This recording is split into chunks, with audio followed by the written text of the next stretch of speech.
Hi everybody, welcome to another segment of Course in Miracles Applied. Today's topic is called Life Outside of Heaven, and we're going to discuss some terms that the Course uses quite sparsely to describe something that can't really be described, and we're going to set it in a framework of opposition to our own experience within the ego thought system. And I find it very helpful to, once in a while, to kind of get that contrast, almost like as if it would align us back to what the Course is all about.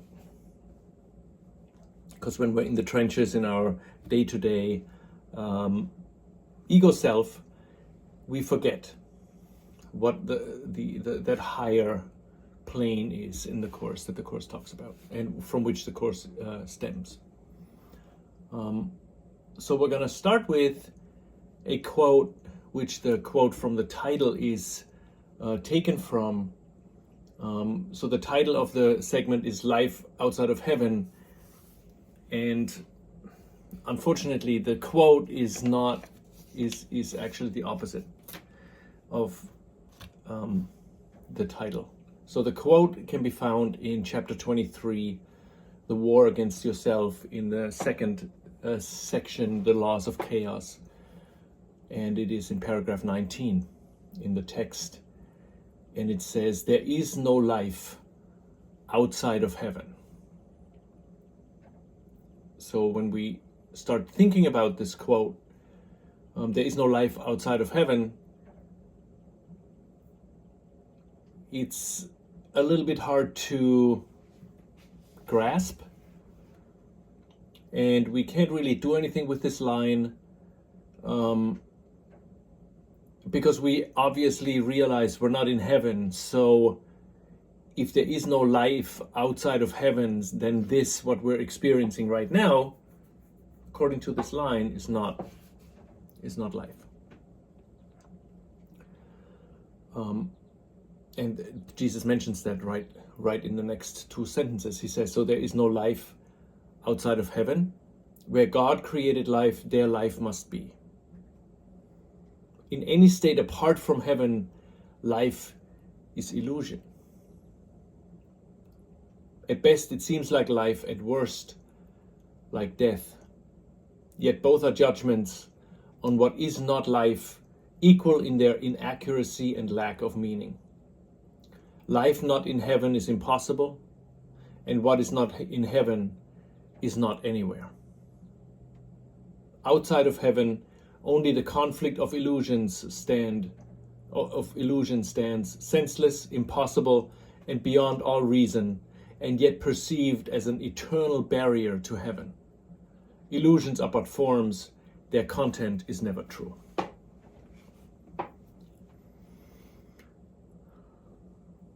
There's a lot in there.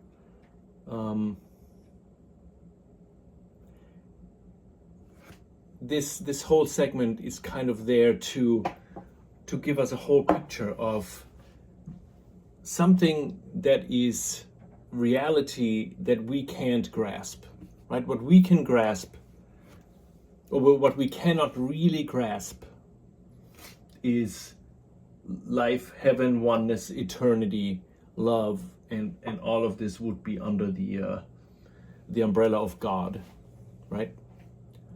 What we can grasp is death, hell, separation, time, and fear. Right, we're very familiar with those, but we have a notion of those terms. But once we get a little bit under the surface and dive a little deeper, it really leaves us with nothing, because it never explains anything in positive terms. Right, when he says there is no life outside of heaven. Right, in any state apart from heaven, life is illusion. So this life that we're living here, that we're seemingly living here, is an illusion. right? In other sides, in other paragraphs or quotes, Jesus sections, Jesus talks about a dream, right? This is a dream. There's no life outside of heaven. What does this mean to our life here, right? Should we end it? Does it even make sense to continue if Jesus says, well, this is not life that you're living here, right? What's the next thought after that? What is the next thought that after there is no life outside of heaven? So basically in this paragraph, Jesus explains to us what you think life is not what life is. And we'll get to what life is in a little bit. And when he says life not in heaven is impossible, right? And we're so identified with this life that we say, wait a minute, what are you saying? Right? What are you saying life not in heaven is impossible? And to wrap one's head around the statement that there is no life here is lifetime's work, right? That's the work with the Course. We are fully ingrained and engaged and identified with this life that we have. And we have talked many, many times about what the reason for that is, right? We said that identification is salvation. We believe this life here that we have in this body, with this, in this world, in our day-to-day life, right? This identification with this life is a defense against all of this. Right? So the life that we believe we live here in this world is a defense against the life that is in heaven. So what do we do with this, right? The first kind of layer is to realize it, to think about it, to say, okay, the life that I'm living here is an active defense against eternity, against this life in peace and complete love in heaven that I could be aware of right now, but my awareness has been moved by me to this, right?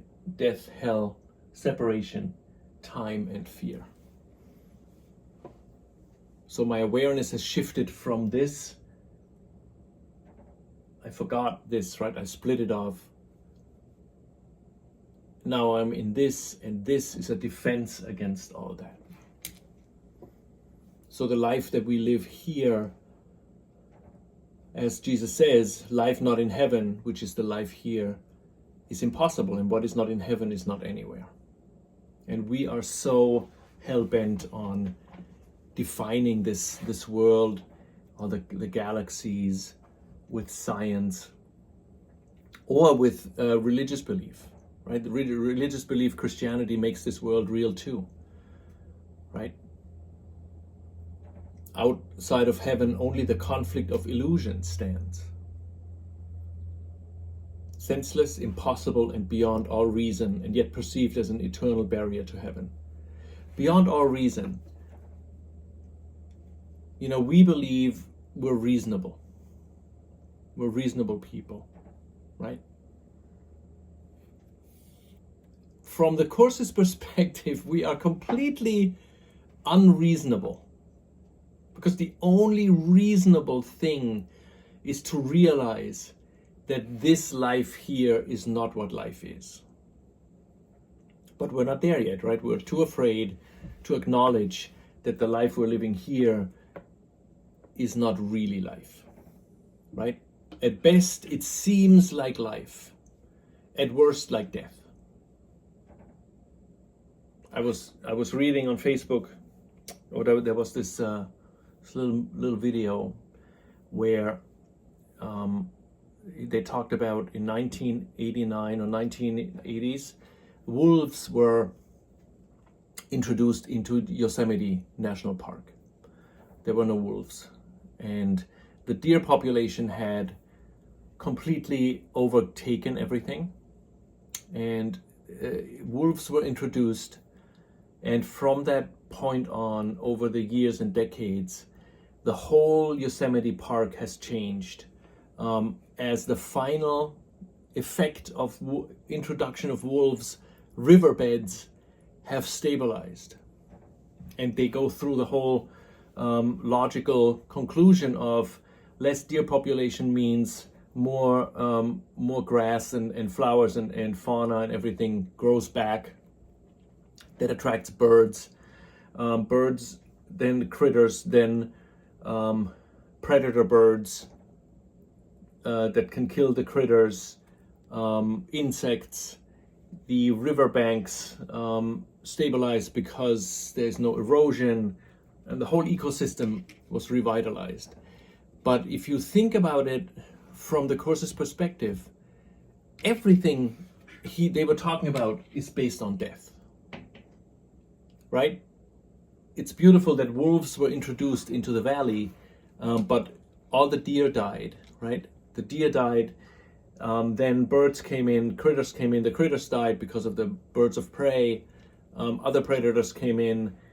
So the whole thing, the beautiful Yosemite Valley that was restored, its restoration was based on death.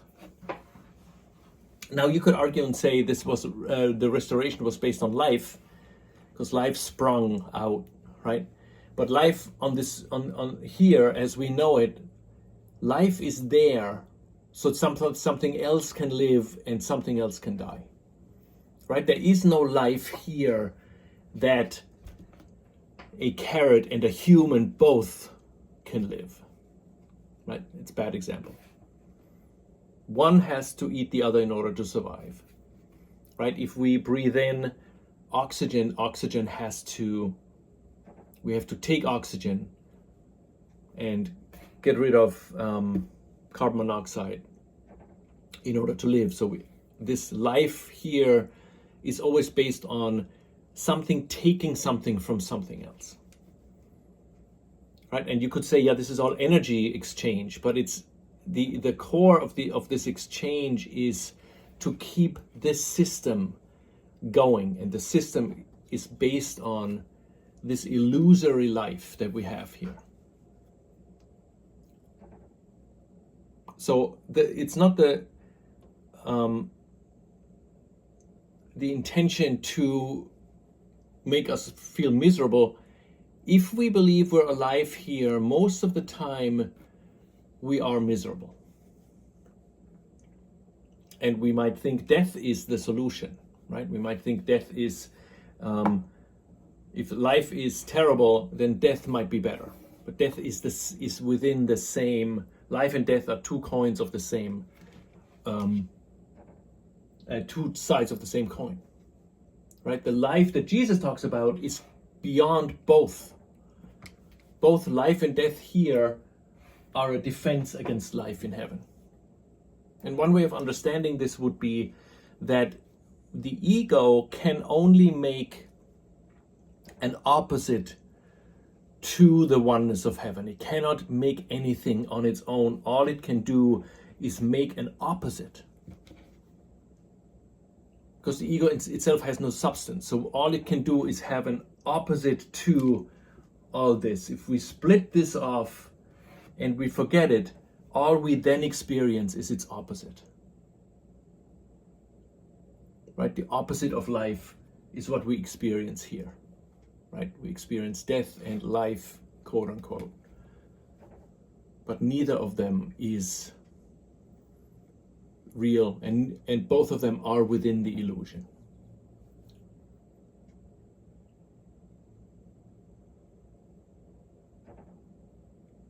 Outside of heaven, only the conflict of illusion stands. The conflict of illusions is when one species, one predator eats another. If the wolf eats the deer that is the conflict of illusion. Right? And that's what we believe life is. And one way of thinking about this is that Jesus in the Course gives us language with which we can grasp perhaps what he says, a hint of an ancient melody, a hint of what this really is, that there's no death in life, right? We think life and death are opposites. In the Course, he says this cannot have an opposite. Nothing real can be threatened, right?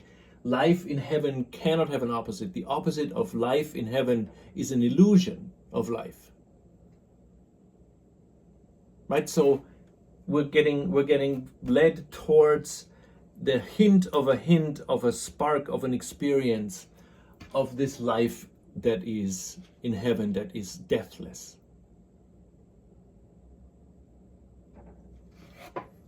So when he says there is no life outside of heaven, that's the preparation. That is when we begin very slowly to think about this life here and start the process of comparing it to what this life would mean in the mind of God. So the second term, which is included in this first, there's no life outside of heaven, in this quote,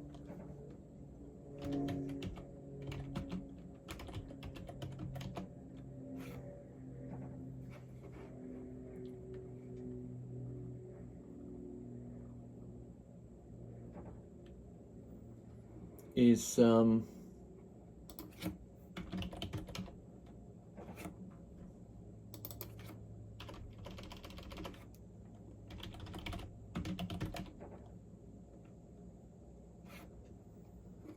this quote about heaven that I now can't find. Oh, wait.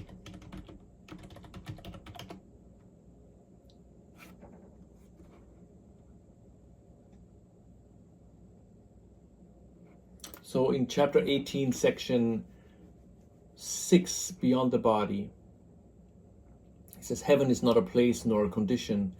It is merely an awareness of perfect oneness and the knowledge that there's nothing outside this oneness and nothing else within. Right? So there is no life outside of heaven. Heaven is an awareness. It's not a place nor a condition. Right? We believe heaven is a place. Right? Heaven is not a place. It is the awareness of perfect oneness and the knowledge that there's nothing else, nothing outside this oneness and nothing else within. Right? That is also what life is. Life is also the awareness of perfect oneness, because those terms are the same. So the awareness of perfect oneness, that's what heaven is, and that's what life is, right? And we can't grasp that because our experience is this, right? Where we have very concrete experiences with death, with hell, misery, with separation, loss, abandonment, right? With time, future, the past, regret, and with fear, sin, guilt, fear, and all that. Right? We lost the awareness of perfect oneness when we believed in our own sinfulness, right? That was the price we paid for that belief in sinfulness, was the loss of the awareness of perfect oneness, because we can't have both, right? We can't have the awareness of perfect oneness and the belief in sin. We can't have it.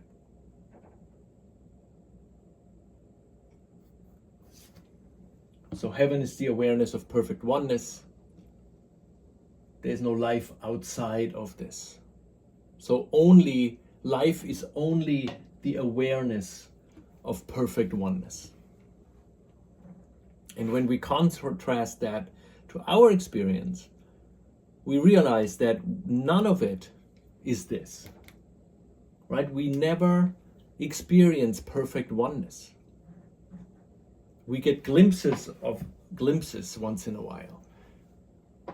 And then we say things like, we're all one. If there's a we, that's not this. Right? Perfect oneness is one. There's not one that says we are one. That is already a perception of separation. So the statement we are one is a statement of separation.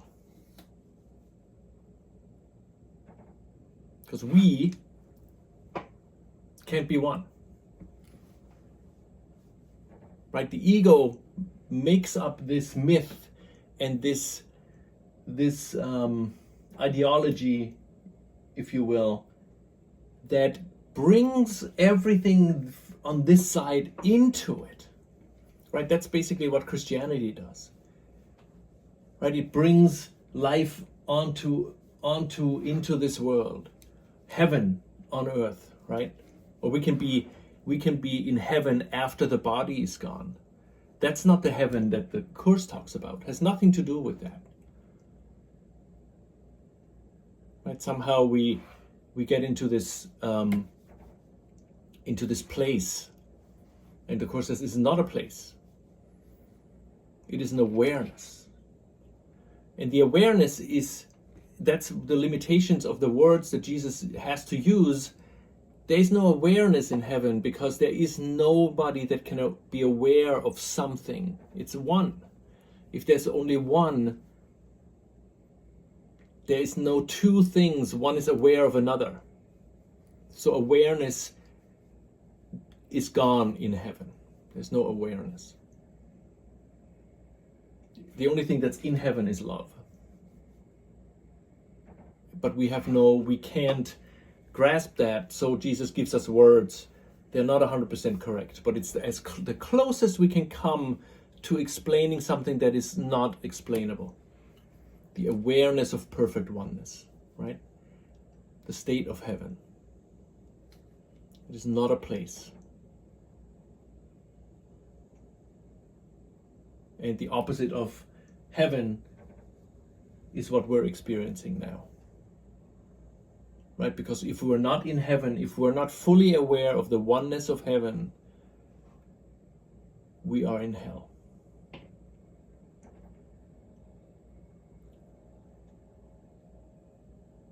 But then we want to make this into as close to heaven as possible. That's why we try to have things and fulfilling relationships and fulfilling jobs and fulfilling lives, right? To be in this life that is not this life. It's this life, but we want to make this life nice, right? And Jesus says, can you try to put lipstick on a skeleton? Right? That's what we're doing when we're trying to make life here into something. And the reason for that is to oppose the life that is eternal. Because the ego cannot enter this. Right? The ego has to stay outside. That's why Jesus talks about the gate, right? The gates, the lawns of heaven. The lawns of heaven is where the ego must say goodbye. We can only enter into this awareness of perfect oneness if the thought of individuality no longer plays any role. As long as this thought of individuality plays a role, we cannot enter into the awareness of perfect oneness. And this thought of individuality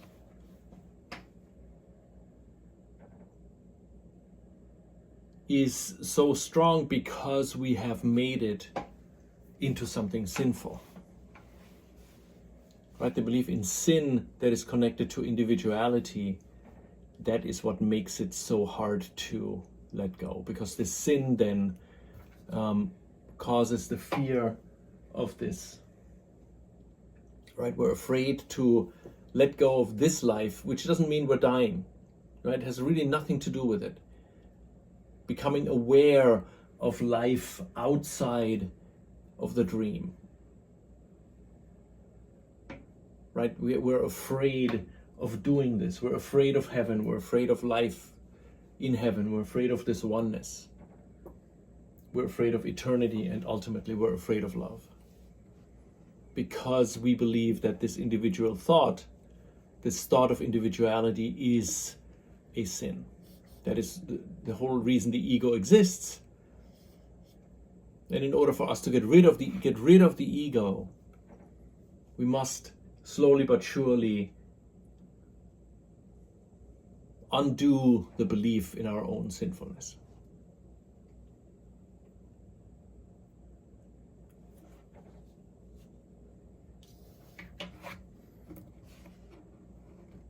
So heaven is not a place nor a condition, it's merely an awareness of perfect oneness.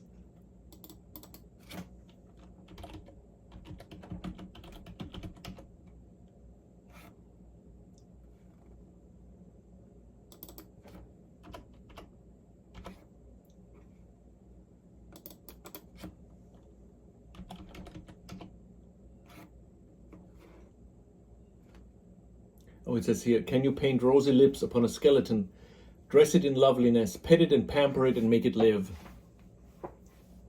Right, that's that life that we live here. And really, it's really not about, well, it is a little bit about making us realize that this life that we believe is here is drenched in misery. Because we are miserable if we're not in our natural state. Right? If you're an introvert and you have to go to a party, it is the worst thing for you. Right? If you belong to heaven and oneness, and you're forcing yourself into a separated, tiny little fragment of the whole, and try to make a life out of that is meaningful, that's hell. That is absolute misery. Right? And then we try to make joy out of it. And we say, oh, if our grandkids are coming, I'm going to be happy. Or if I get this job or this partner, or if I'm not sick anymore, or if I'm lucky in certain things, if I have good food,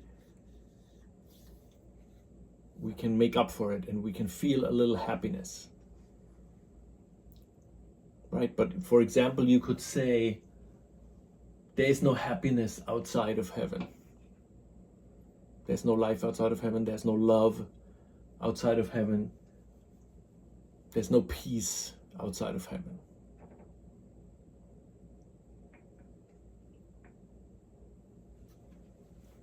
All we have ever made was hell.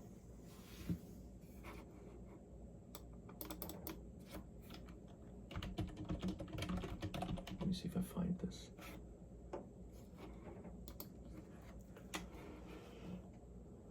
In lesson 182,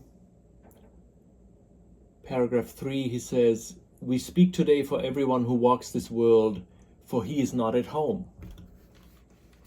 Right? This is our home, the life in heaven, in the oneness of eternal love. Right? That's our home. That's our home base, that's our home. And we as separated, fragmented pieces walk this world, for we are not at home. He goes uncertainly about in endless search, seeking in darkness what he cannot find, not recognizing what it is he seeks. 1,000 homes he makes, yet none contents his restless mind. He does not understand he builds in vain. The home he seeks cannot be made by him. There is no substitute for heaven. All he ever made was hell. Right? We have made hell. the nicest life here is hell. We just forgot, we have split off this other side that would show us the contrast,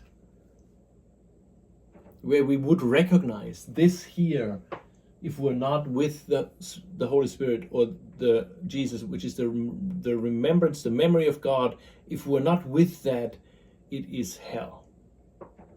And we're trying to make good with it. And at some point we realize we can't do it. Right? Because we don't belong in this world. That doesn't mean we should leave it. We can't leave the world really unless we have completely undone our belief in sin. Because our belief in sin will always drive us. There's this guilt that will drive us into the world, identify with this life here, so that we're not have to go back to heaven, which we believe then we will die. Right? This identification with this life here, we believe, is preventing us from dying. But then we die. Right? So the ego wins either way. The ego only loses if we completely leave the ego. That doesn't mean we leave the body, we leave this world. The only thing we do is realize for now that this, what we're believing this is not what it is. Right? Life is not what we think it is. Heaven is not what we think it is. Oneness is not what we think it is.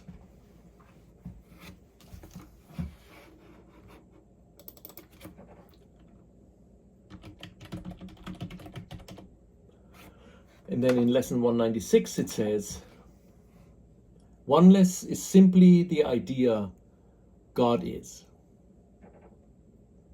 And in his being, he encompasses all things. Now that's not things here in this world. It's just encompasses everything. There's nothing outside this oneness, right? As we said in heaven. No mind holds anything but him. We say God is, and then we cease to speak.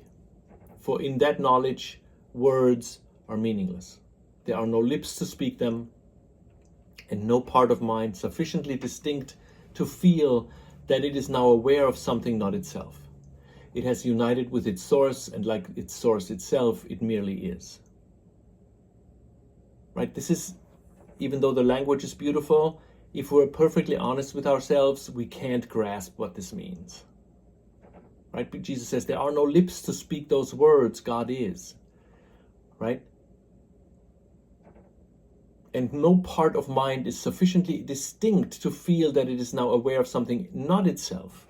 Once we're back in this oneness, there will not be a part of us that is aware of something other, which we are now fully aware of, that there's something other than us.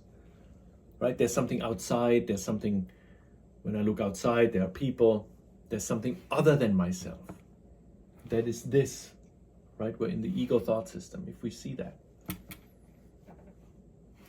We cannot speak nor write nor even think of this at all. It comes to every mind when total recognition that its will is God's has been completely given and received completely. It returns the mind into the endless present where the past and future cannot be conceived. It lies beyond salvation, past all thoughts of time, forgiveness, and the holy face of Christ. The Son of God has merely disappeared into his Father, as his Father has in him. Right? It's something we cannot grasp, but what we can do is open our mind to questioning what we believe this is. Right? So we have life, heaven, oneness, eternity. Right now we believe, and correct me if I'm wrong, right now our concept of eternity is this moment extending until forever. That's why we don't like it, because we're in hell. So for us, eternity is hell eternal. Right? We have made eternity into something that is in time. It is an endless amount of time. That's what we think eternity is, eternal time. We have combined two opposing things. We have combined truth with illusion. Right? There is no time in eternity. And we can't grasp that. Because our thoughts right now, as we perceive them, our mind cannot even imagine anything that is outside of time, that doesn't have a past or a future. Because all we think every day, throughout the day, is either the past or the future. We think about the past, we think about the future, which blocks access to the present moment, which, as the Course says, is the closest we can come to appreciating what eternity is. Right? The eternal now, the present moment is the closest we can come here to eternity. And we don't have access to it. If you lie in bed at night and you watch your thoughts, you will realize they're either from the present or of the present or of the future. There are no present thoughts. There is no thoughts in the present. Thoughts are there to keep us in time, which is an active defense against eternity.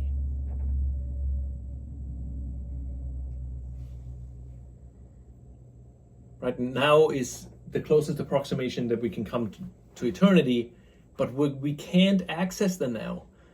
You can try as long as you want.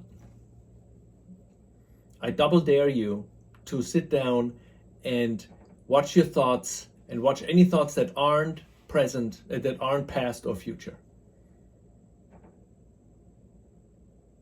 Thoughts are present and future. There are no thoughts in the present moment. Past and future, there are no thoughts in the present moment. If we would stop all thoughts, which means we would have undone our belief in sin, because all thoughts stem from our belief in sin.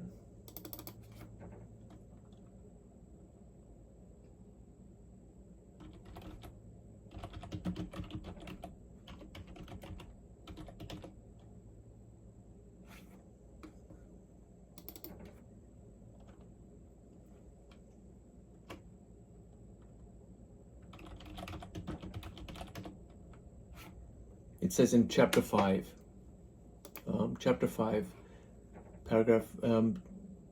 section 5, the ego's use of guilt, paragraph 7, sentence 5, it says, every disordered thought is attended by guilt at its inception and maintained by guilt in its continuance. Every disordered thought, which is all of our thoughts, they're either in the future or in the past. They are attended by guilt at its inception, maintained by guilt in its continuance. In other words, guilt is the cause for our thoughts. Guilt is the cause for our awareness of time. There's no time in eternity. Guilt and eternity cannot coexist. As long as we're guilty, we are in time. As long as we're guilty, we're in separation. As long as we're guilty, we will be afraid. As long as we're guilty, we are in hell. And as long as we're guilty, we believe in death. Right? The ego thought system is based on this belief in sin. That is the cause for this, which is an active opposition to our awareness of this oneness and love.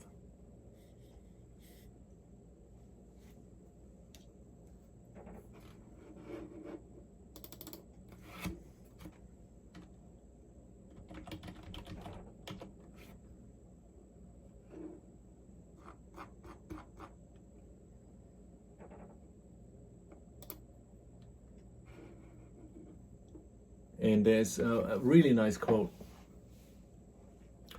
in chapter 5, section 6, Time and Eternity, paragraph 12. It says, "And now you must learn that only infinite patience produces immediate effects. This is the way in which time is exchanged for eternity." Right? The moment we meet something with infinite patience, there are immediate effects.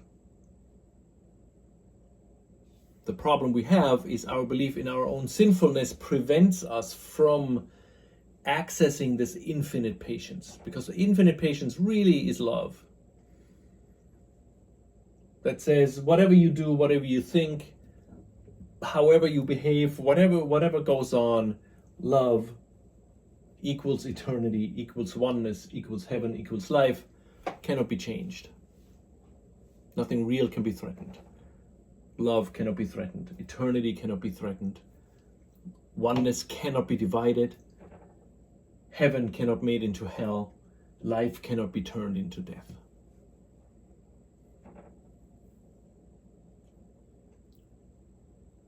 So our own belief in our own sinfulness is what keeps our awareness on those things here, right? And if we are honest, that's true, right? We are here. We're not here. Right? We spend our days, our whole lifetimes in this. No clue that this is there because we took concepts of life, heaven, oneness, eternity, and love and put it into the ego thought system. The ego thought system has taken this and turned it into itself.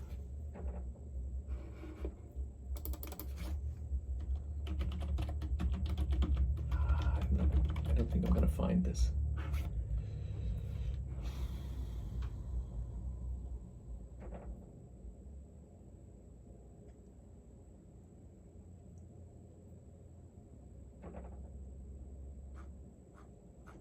Basically, what we did was we asked the ego, so I really want to go home. Because this wish to go home is so strong within us, right? It's buried under all those layers, but it's there.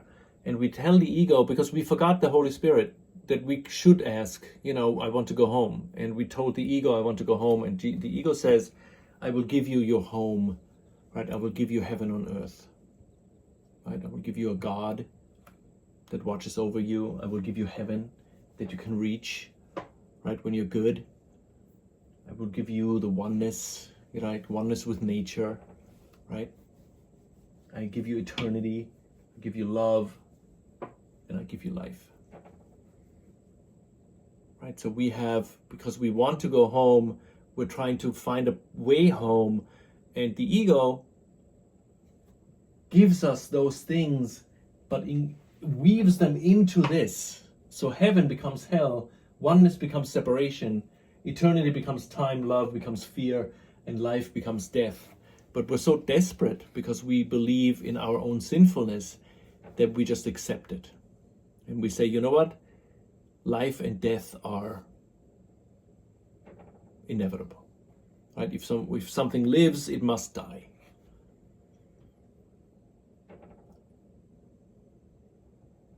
If there's a heaven, there must be a hell. Right? Oneness is just the sum of its separated parts.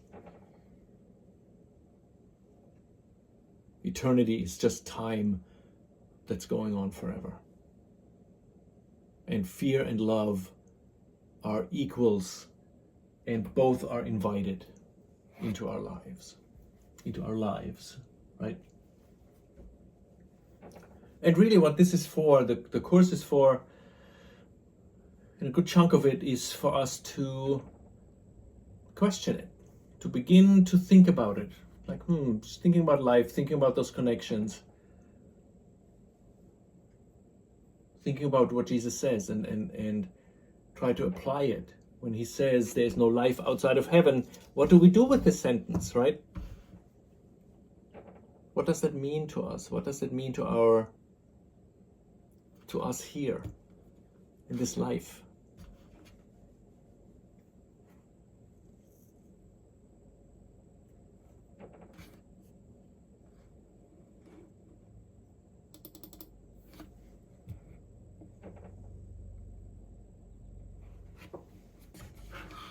And we believe in opposites. We believe that there is an actual opposite of love, which is fear, right? We believe those two are opposites, or life and death are opposites, or heaven and hell are opposites, right? Because the ego can only make something in opposition to the oneness of heaven. It cannot just do something on its own, because there's no substance. It can only do something in opposition to reality, which is illusion. But then it makes it so real, right? We believe the Yosemite Valley is real, right? We believe we are real because we need it to be real. We need this world to be real so that we have something to identify with, so that we don't sucked back into the mind where God waits and he will take the life that we stole from him when we became separate. So we believe we need this world to survive. And it takes a long time for us to undo this belief.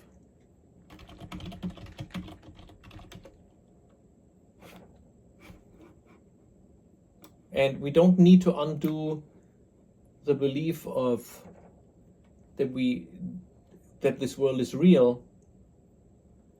All we need to do, and that's not to diminish it, but all we need to do is question our belief in our own sinfulness, because that's the cause for why we're so identified with this world, right?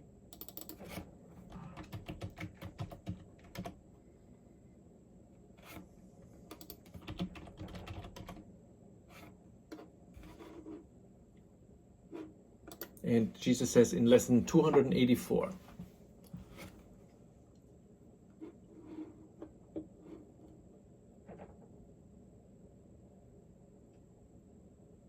this could be applied to any statement in the Course that is true, right? That only oneness exists, that we are part of life, and death has no say over that, right? That we, as the Son of God, are part of life in heaven, in the oneness and eternal love of God. That is our home, right? And then Jesus says, this is the truth, right? This statement is the truth. At first to be but said, and then repeated many times, right? That's why the workbook repeats over and over and over again those positive statements, right? That makes us understand that we have a right mind, that we're not lost in the ego, right?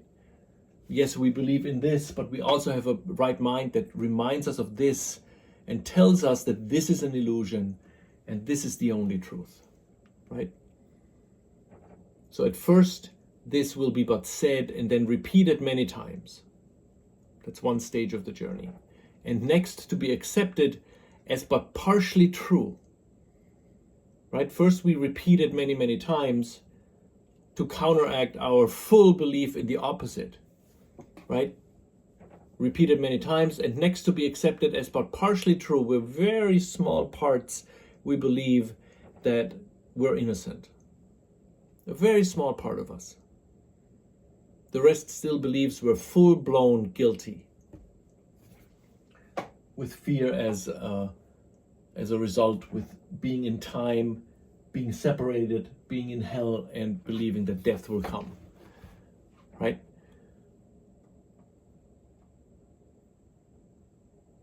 So there's four stages, if you will, right? At first we the truth is set. So for example, let's take the line that says, which would be the main line in the course, which says the Son of God is innocent, and the Son of God is guiltless, and in his innocence is his salvation. Right? That is the truth. The Son of God is innocent. Right? We are innocent. Right? That is the statement. That is the truth. This is the truth at first to be but said, and first we say it, then repeated many times. So Jesus in the course repeats this sentence, the Son of God is innocent, many, many, many times. In so many words, 1,200 pages worth of words telling us that we are innocent. Right? At first to be but said, and then repeated many times, and next to be accepted as but partly true. We partly believe that we're innocent. Most of the time we believe we're still guilty. Sometimes we believe we're innocent. And next to be accepted as but partly true, with many reservations. We have many, many reservations to the thought that we're innocent.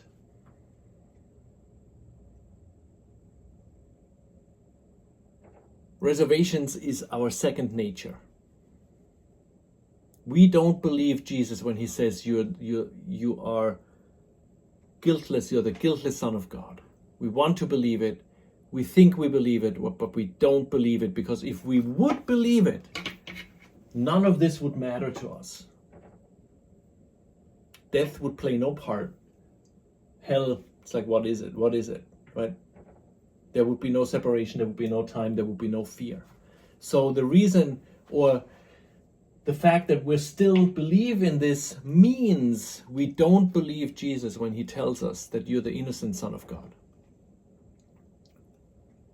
So many reservations, right? Over years and decades, we argue with Jesus, and he says, you're innocent, and I say, I'm guilty, and I say that when I see other people as sinful.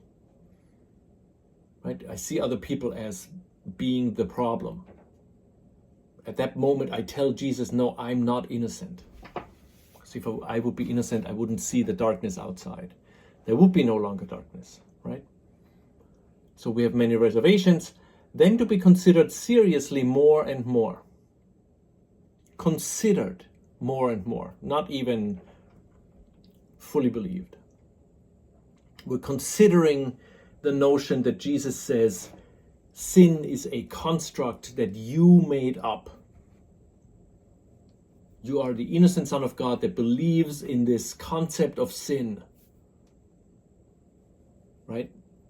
We consider seriously more and more that thought. And finally, we accept as the truth that we are the innocent, the guiltless Son of God. That's the end of the journey. Once we accept that we are innocent, none of this will have any effect on us. We could live in a war zone. If we know of our innocence, none of this would affect us. Because the only reason it affects us if we believe in our own guilt.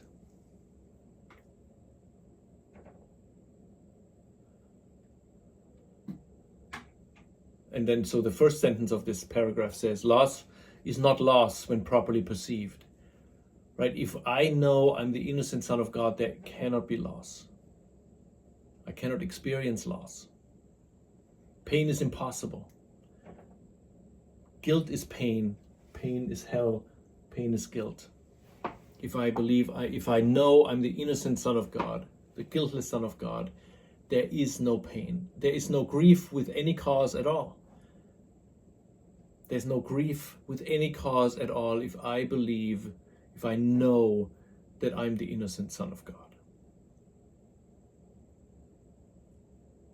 This is the truth, at first to be but said, and then repeated many times, and next to be accepted as but partly true, with many reservations, then to be considered seriously more and more, and finally accepted as the truth. And that is our journey. Right? That's lesson 284. That describes our journey with the Course, right? First, we just say it. Right? First, we say there's no life outside of heaven. We say it, right? Then we repeat it many times. And repeating means we think about it.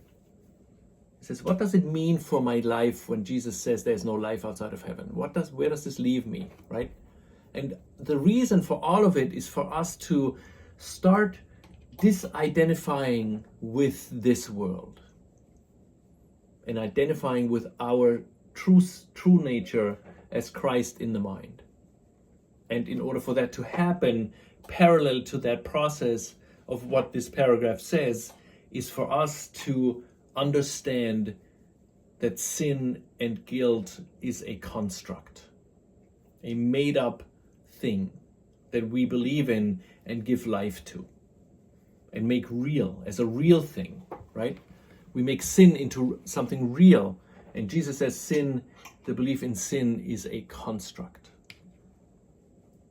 right? That's how we get from this to the awareness of life, of heaven, is the acknowledgement each time I have an issue with a person or a problem of any kind, to go back, trace it back to my belief in my own sinfulness, and then see it as something that was made up, that has no ounce of reality other than as a construct in my mind.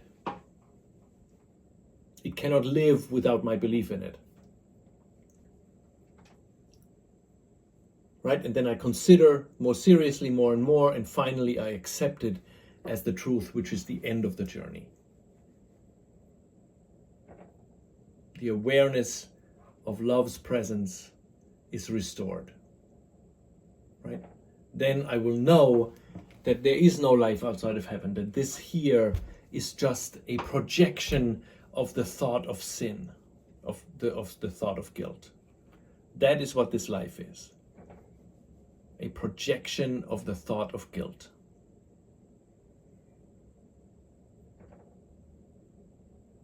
And once the guilt is gone, this life will have no bearings on us. And I can return my awareness to this life eternal in heaven, in the oneness of love, of God's love.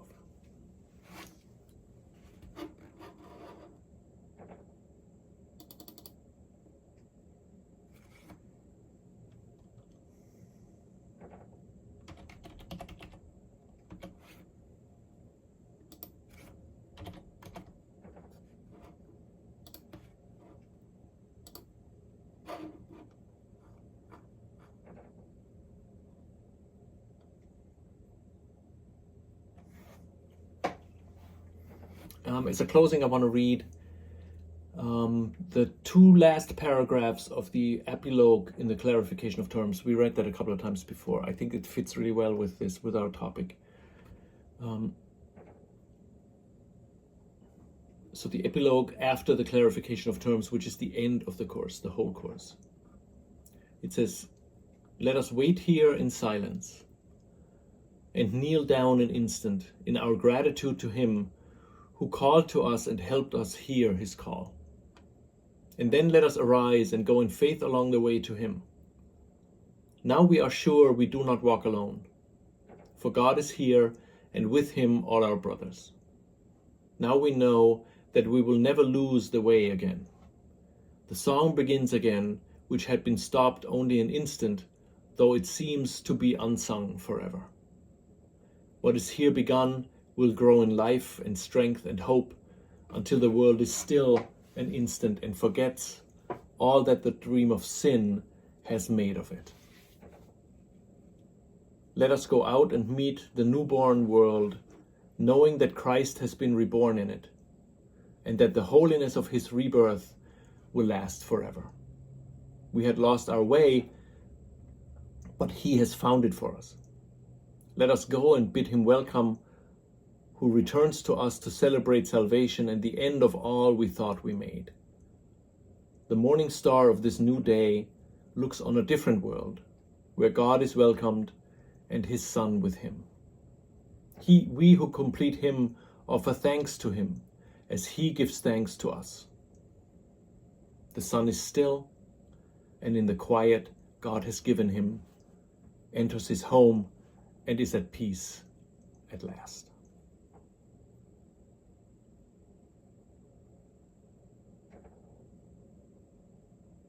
Thanks for watching.